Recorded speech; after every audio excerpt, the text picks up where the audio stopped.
show with me, Chris Goodrum. Right, okay, this afternoon. I may have mentioned in passing last week how certain distilleries and companies were pretty generous when it came to sending samples out for doing episodes of the show. And well, here we are with the Paul John range, and I think they've taken that to the nth degree, to say the least. I mean, I'd been in contact with them for a while about samples for doing the show, and lo and behold, 5 full bottles turns up. I mean, you know, talk about generous. I mean, that is just incredibly generous, and I'm really grateful to the distillery for supporting the show, and obviously they're pretty much well aware that I really love what they're doing, and so, you know, it's a pretty safe bet that this isn't going to be a bad episode of the show whatsoever. And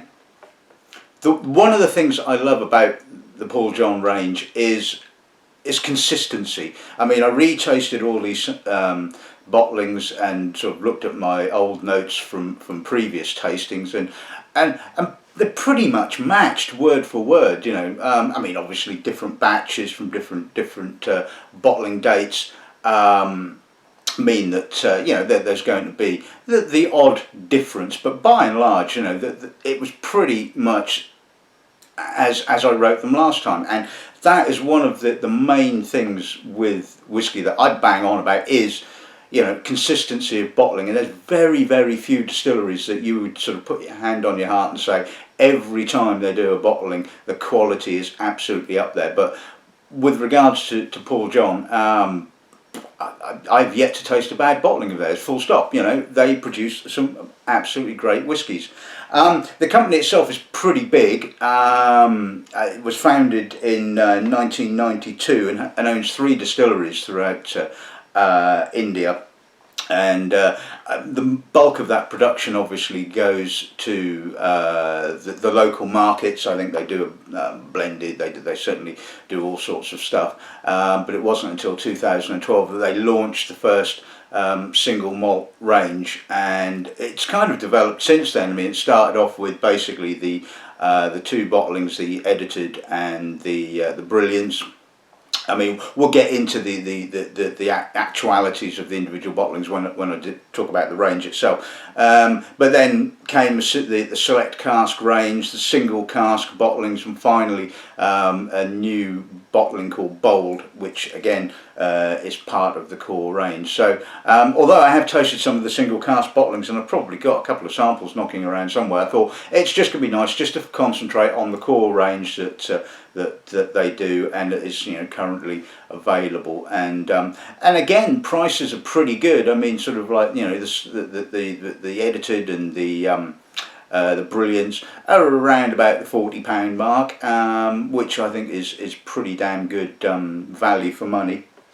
And well, there's not really an awful lot else to say apart from let's have a look at today's lineup. I can't explain.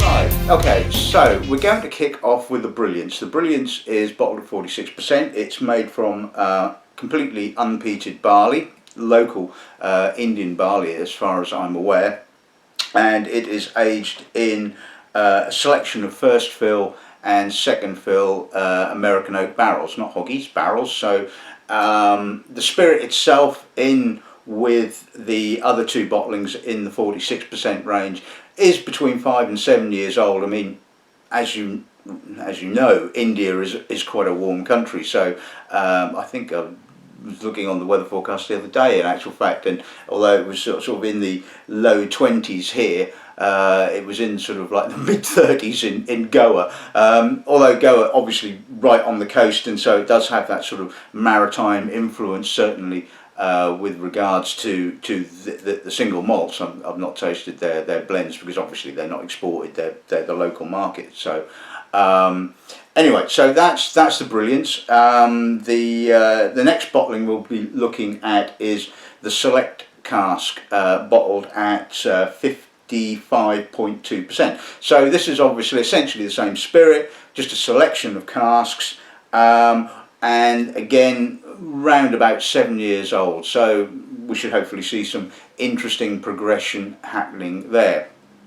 The next bottling we'll be looking at, I think, is, yep, it's this one. It's the edited. This is bottled at 46% again.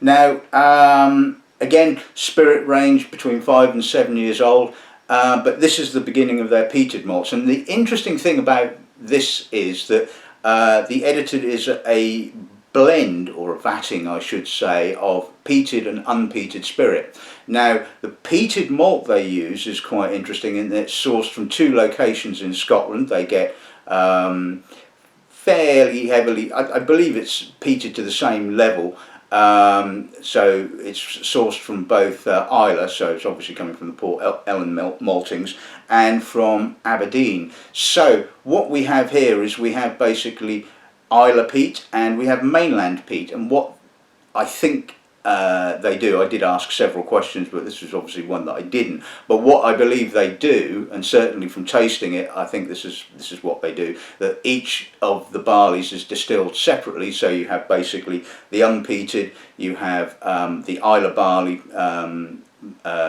distillate, and then you have the Aberdeenshire barley distillate, and then they're blended together. So overall, I believe the peating level is pretty much the same for both Islay and non-Islay barleys, which is 25 to 30 parts per million. But then when you vat it together with the unpeated malt, it comes out with a phenol content of somewhere between 8 and 10. So quite subtle, but we shall see how that one goes on. The fourth bottling we'll be looking at is the Select Cask Peated.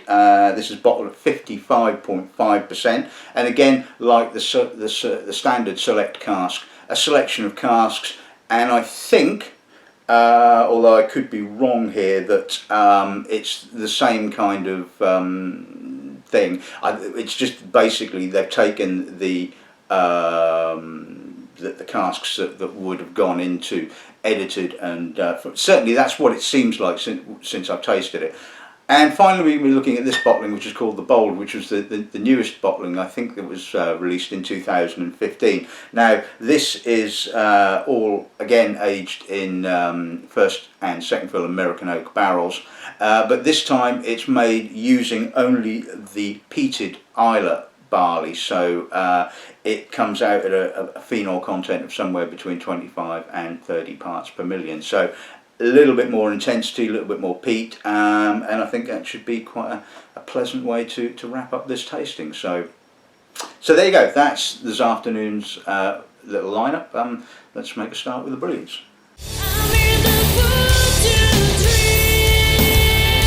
Right. Okay. So let's see what the nose gives us then, shall we? Wonderfully deep. It's sort of got that kind of mid-teens kind of, or early to sort of mid-teens kind of feel to it, maturity-wise. There's some lovely fresh barley. There's malt, touch of manuka honey, a little bit of apricot, and all the while there's just this slight salty element just right on the edges. Fabulously balanced, really nicely balanced. The oak is showing some pleasant maturity, although as we know this is only fairly young spirit, so I can't imagine that they're going to be bottling a 30-year-old somehow. There'll probably be about a dribble left in the bottom of the cask by that period of time. But this is the thing, that Brilliance is just such an apt name for this particular cuvee, because it is, or expression I should say, cuvee. I'm slipping into wine talk there. This is just absolutely fantastic. Loads of barley character, loads of honey, oak, real depth, lovely complexity. Yeah, it's just a brilliant malt, just absolutely wonderful. Lovely, lovely nose. That oak character is just so nicely balanced. Nothing is overwhelming anything else. It's all very, very balanced. So let's see what the palate gives us then, shall we?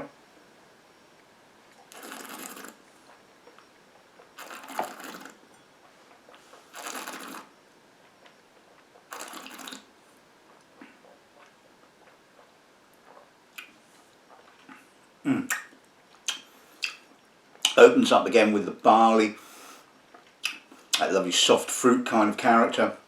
Darkens a little bit on the middle as the malt kind of comes through, and the oak is kind of nicely supporting.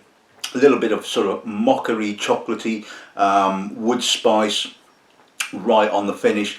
But again, it's quite robust, it's full, loads and loads of character, loads of maltiness, and again, just really, really nice. A great whiskey, I think.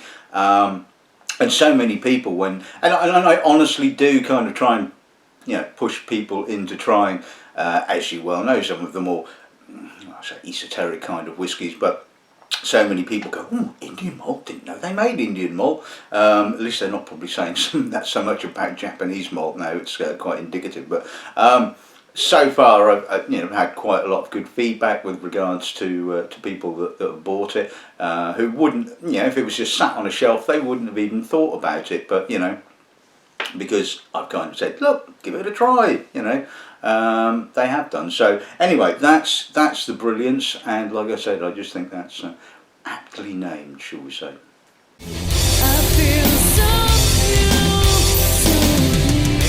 Okay, so let's move on to the Select Cask Classic. Let's see what the nose gives us on this thing, shall we? Now, the first thing you notice, it's a lot fresher, it's crisper, there's more saltiness. It's got a kind of almost kind of tart, crisp, citric character, a sort of a little bit of green fruit, possibly a little bit of green apple. There's a light sort of tropical coating to the fruit. Again, lots of barley. The oak is a bit tighter, a little bit more grainy. There's again the malt, but it has that sort of tighter character, which is obviously because it's 50-odd%. But it's a lovely fragrant nose. There's some lovely aromatics happening, some lovely vanillins. Again, it's just really, really classy. A little bit more perfumed, possibly. The oak is a little bit more perfumed in character. Certainly the honey comes across with that sort of slight perfumed edge to it. But again, it's all quite balanced. So let's see what the palate's like.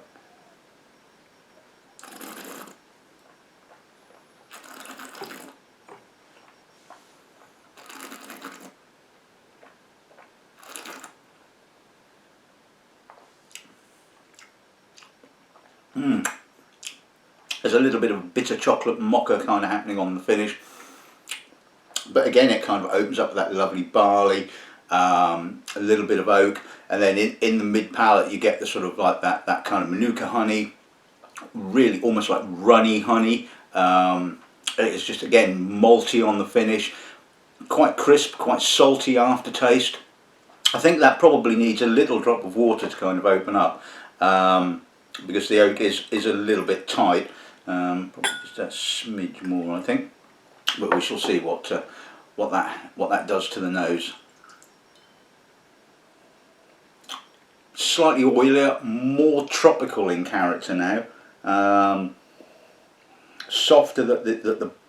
The oak is really soft, and it has that lovely sort of almost kind of dusty, mature character. Touch of spice now as well. But it's wonderfully aromatic, sort of really full, really impressive. Let's see what the palate's done now.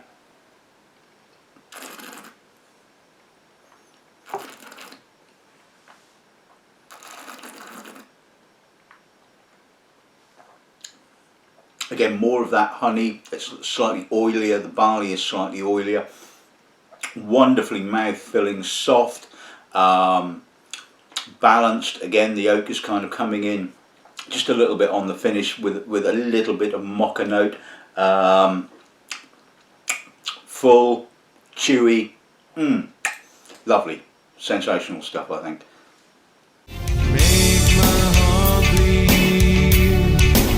Okay, so let's move on to the edited. Let's see what the nose gives us on this then, shall we? Again, quite a bit of barley character, but the obvious peat notes are there. There's a sort of a lovely kind of dusty peat, sort of dry, dusty, slightly earthy peat. There's a little bit of a medicinal note there as well, and I think this is where the combining of the two different types of peat really works well, because you've got that sort of drier peat character from the mainland peat, and that slightly medicinal, oily, charry kind of peat from Islay. Again, there's some lovely oak beneath it. The oak is not quite so noticeable, but it's more kind of supporting, more kind of rounding things out. But it's not one-dimensional either. Yes, there's some peat notes, and it has that sort of complexity within the different peat characteristics. But again, there's some lovely barley. There's the honey beneath it, and it's again really elegant, softly peated, not too intense. But just about the right amount. There's a slight sootiness now coming out, and some almost tropical fruit underneath as well. It's an absolutely wonderful nose. Really, really impressive, it has to be said. So let's have a taste.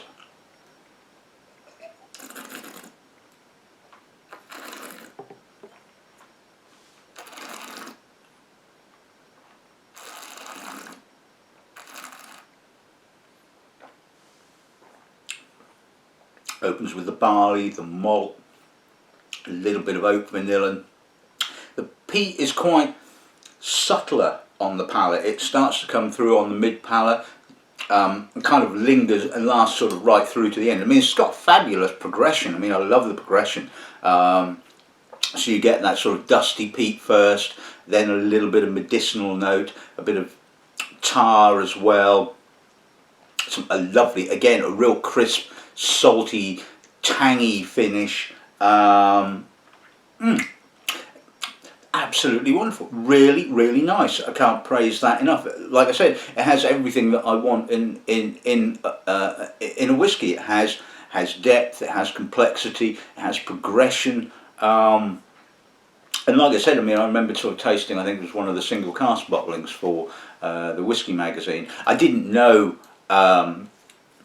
where it's from. I mean, obviously, as you know, I just kind of got sort of like the country, the ABV, but one pretty much can guess. I mean, from that where it's from, and it was just outstanding whiskey. And I think my comment was, you know, it doesn't matter where the whiskey comes from, as far as I'm concerned. It doesn't matter whether it has an age statement. That really just does not bother me at all. It's just like, good whiskey is good whiskey. It doesn't matter, like I say, where it comes from. And I can tell you now, this is good whiskey.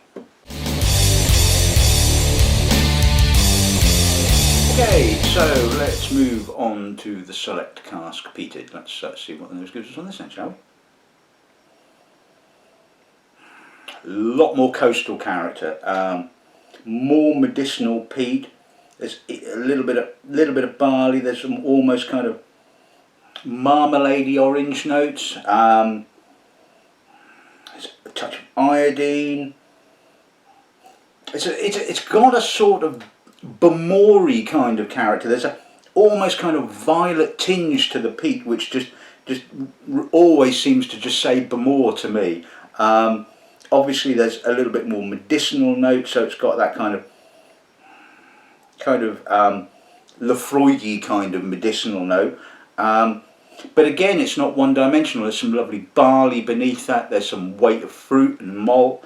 But it is vibrant and fresh and salty and violety, and that is good.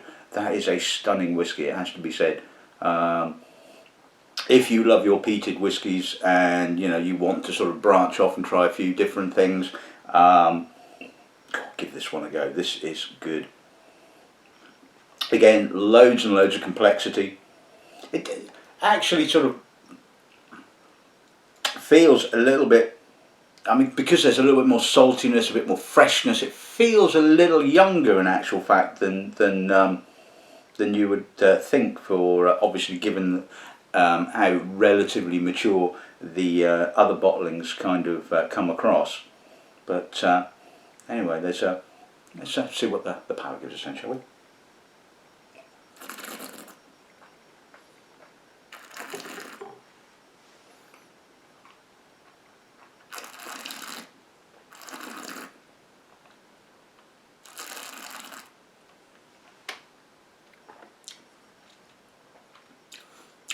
Like the edited, it kind of kicks off more with the barley, a little bit of honey, a little bit more oak. The peat is kind of quite lazy in actual fact. It kind of drifts through on the mid palate. There's again a little dustiness, a bit of medicinal peat, quite phenolic, a little bit of tar, a little bit of wood spice.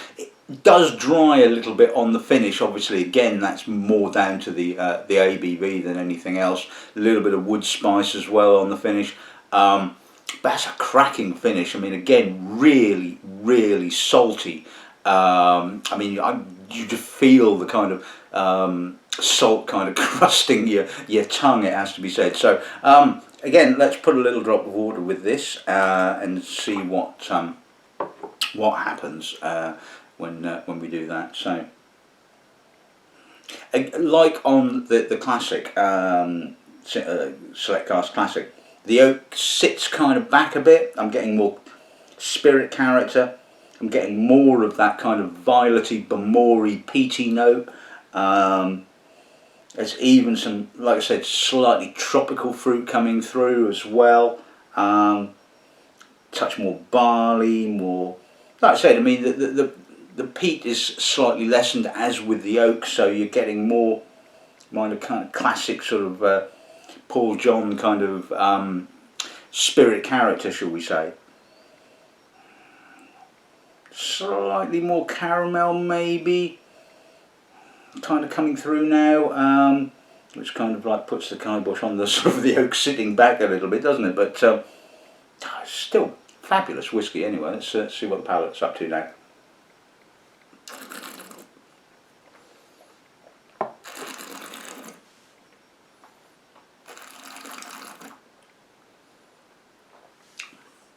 Loads of honey now, loads of barley. Again, the oak and the peat sitting back a little bit. Mind you, the peat was a bit lazy anyway, like I said. Again, quite dusty. More oils now coming through, so it's a more oily finish to it rather than. But there's still some saltiness there as well. It's not quite so austere. It's all filled out. Lovely kind of dusty. Again, violety, bemory, peat on the aftertaste, and I love that. That is just a stunningly good whiskey. That's all I can say. So,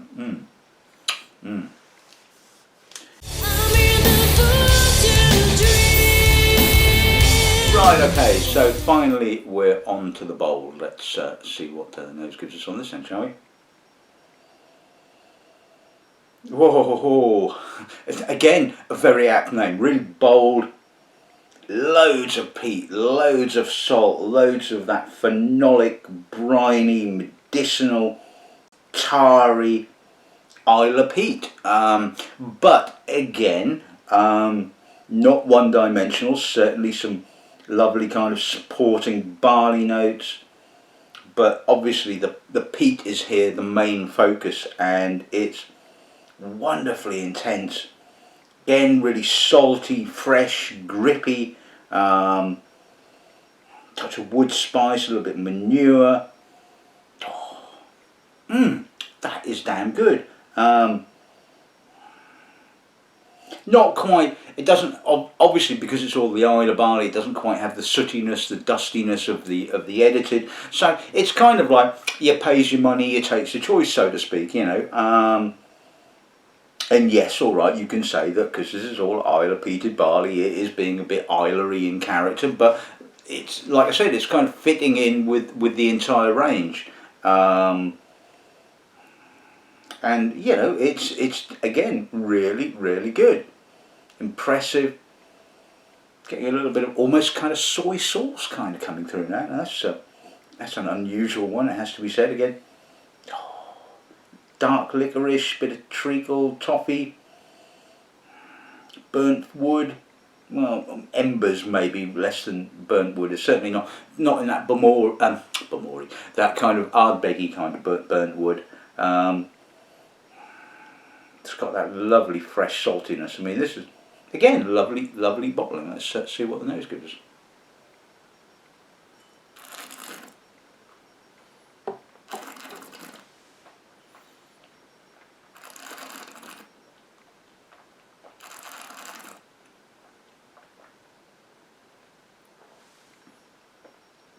Palate, as the case may be. Wow, that's oily, dusty, gritty peat. I mean, it's kind of sticking to your tongue and the palate and the mouth, and it's kind of like, whoa, my God, that's mould. And wow, I mean, that's no shrinking violet. I mean, again, sort of quite the Freudy in actual fact, sort of very medicinal and intense. And salty and spicy, and that's a real wake up, it has to be said. That's a wakey malt if ever I've tasted one. Again, quite citric, crisp, fresh, but oily at the same time, balanced. Whoa, that again is just absolutely sensational stuff. Really good. Right, okay, so let's sum today's episode of the show up. Well, like I said, again, a really big thank you to the distillery for their immense generosity. I mean, you know, cheers. A big thank you for supporting the show. I'm hoping you've obviously enjoyed this review. The range is stunning, you know, and take it from me, I have tasted thousands, I mean literally thousands of spirits. Probably thousands of whiskies, I guess. I mean, I've been doing this for God knows how long, and there is just, like I said, so much consistency, class. You go and buy a bottle of Paul John whiskey, you know you're going to get a class whiskey. The Brilliance, very apt, lovely, malty, barleyed, rich, wonderful whiskey. Select Cask takes that obviously up a level, and you know, you get that lovely intensity, and just again, like I said, a really class whiskey. The edited, I love the edited. I mean, I love it. I just love that characteristic. I mean, I didn't realise that the peated malt came from two separate maltings until I actually physically asked the question. But I've always loved the sort of the elegance, the softness of the peat, the fact that it has that medicinal peaty note as along with that dusty peaty note, and it just all round really complex. The Select Cask, again, like with the Select Cask Classic, just edges up the intensity, and it's just again really impressive. Excuse me. Oh, bloody hell. And the bold, the bold comes back at you, as they say. The bold is really impressive. Yeah, I think if it's me personally, I think I'm going to always kind of move towards the edited. I think it just has that bit more complexity of peat kind of character. But the bold certainly does what it says on the tin, just like the Brilliance. It is bold, it's full of peat, it's full of intensity, it's salty, it's tarry, it's medicinal, you know. And it certainly has a place, and like I said, I think if that was the only peated one they did, you'd go, well, yeah, okay, they're trying to do a bit of an Isla thingy here, aren't they? But because it's kind of part of their entire range, it's just another string to the bow, so to speak. So, yeah, absolutely fantastic. So, I hope you've enjoyed this week's episode of the show. I really hope that you will give Paul John a go, and all that's left to say is good afternoon and good gramming.